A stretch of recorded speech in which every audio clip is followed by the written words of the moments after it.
For a Bay Area mother and daughter, what started with just a few cookies turned into millions of dollars. CBS 5 reporter Elizabeth Cook with the story behind the cookie empire.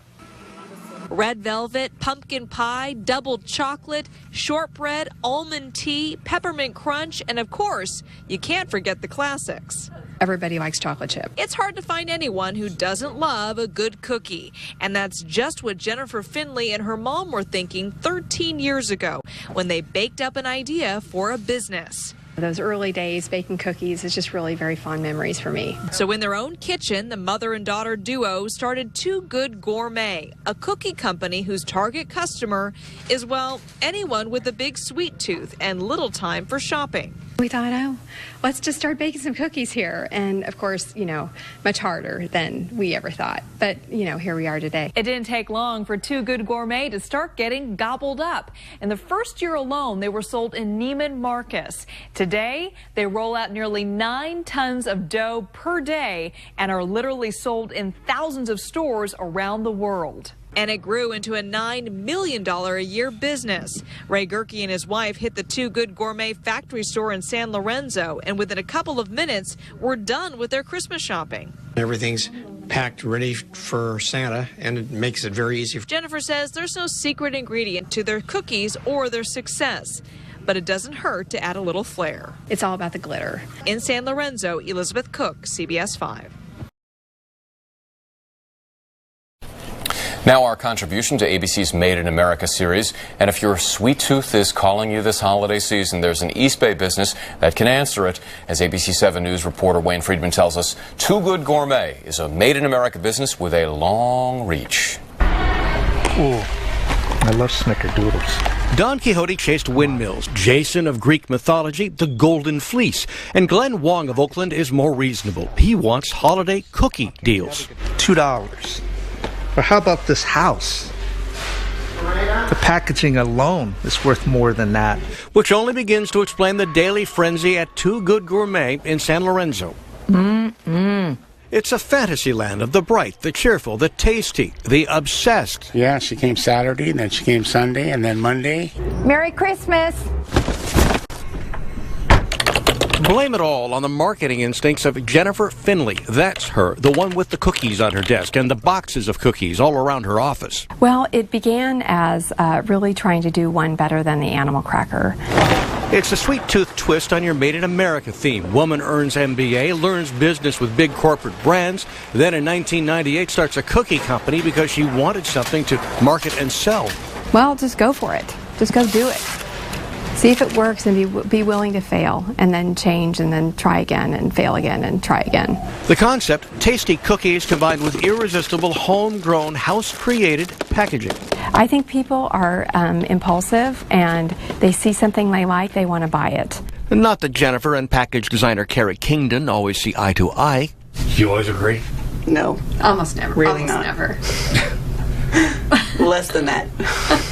Is there a less than never? Not when a company turns out 250,000 cookies every single day. The world wants to buy U.S. food. Shipping to Japan, Korea, Taiwan, we have to actually increase the Made in USA symbols. So for a world with a sweet tooth, here is its staving grace. Too Good Gourmet of San Lorenzo. A little sugar, a little spice, a little flour, and a boss who works the way some of us eat cookies. She never stops. Sorry. You can't help yourself, can you? I can't, no. And the cookies keep coming. In San Lorenzo, Wayne Friedman, ABC 7 News.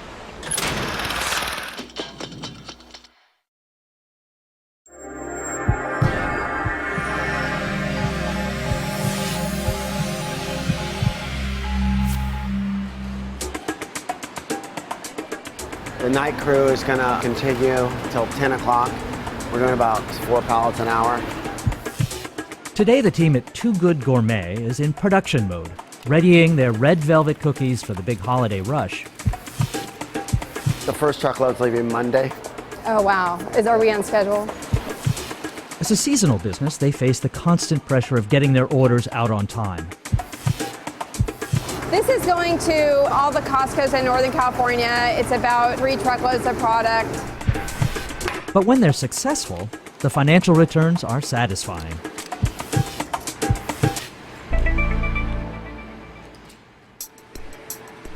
Too Good Gourmet is a specialty food wholesaler founded in 1998 by Amy Watson and Jennifer Finley. The mother and daughter team started the business with a unique concept in mind. We hit on the idea of doing one better than the animal cracker. That's what our idea was. So our first product was cookies in little adorable boxes that children would love, and we found out that our customer was not a child. Our customer is really mostly women, age 35 and above, giving gifts to other women. Quickly, they moved from just cookies into other assorted items, from pretzels to popcorn to graham crackers. Really, anything that you can think of, we can put chocolate on it. Watson and Finley also knew they wanted to sell their snacks as gift items, honing in on the holidays as the most profitable time of the year. The seasons kind of keep coming, although Christmas is the biggest. But after that, there's Valentine's Day, and then followed by Easter, Mother's Day. But because they depend on holiday sales for their success, there are tremendous challenges managing the peaks and troughs, ramping up during busy times and scaling down during slower periods. We have no great answer here, because truly managing a seasonal staff is one of our single biggest challenges. We go through the whole year with a specific staff, and then when it's time to say, okay, well, we're going to go from 40 base employees in production to 180, all of a sudden we have just these challenges of, well, how do we supervise those people, how do we manage them, and of course, how do we make them productive right away? One of the company's greatest assets is its ability to design and package products for the holidays. George Clark is the company's art director. This is our Christmas snowman design, which is a 3-part box, which we call a tower. And each compartment is filled with cookies. We tried to find a cookie flavor that'll be complementary to the design. So instead of designing around the cookie is designed around the packaging. Their theme-based packaging has helped the company gain national attention, and today their business is strong after fighting through a difficult downturn. At the beginning part of this year, it was a real nail-biter. Truly nobody was buying, and so especially within the gift market. So what we did early on is sort of looked at who was buying out there, what customers of ours were actually putting in POs and making significant business. Their focus paid off. Since the middle of the year, sales are up 15 to 30% over last year, with the growth coming from both new and existing customers. We really strive for repeat business because, of course, the easiest sale you have is somebody who already has had a positive experience with your product. That's a practice baked into their business plan, where every bite matters. For BNet, I'm Eric Schoenberg.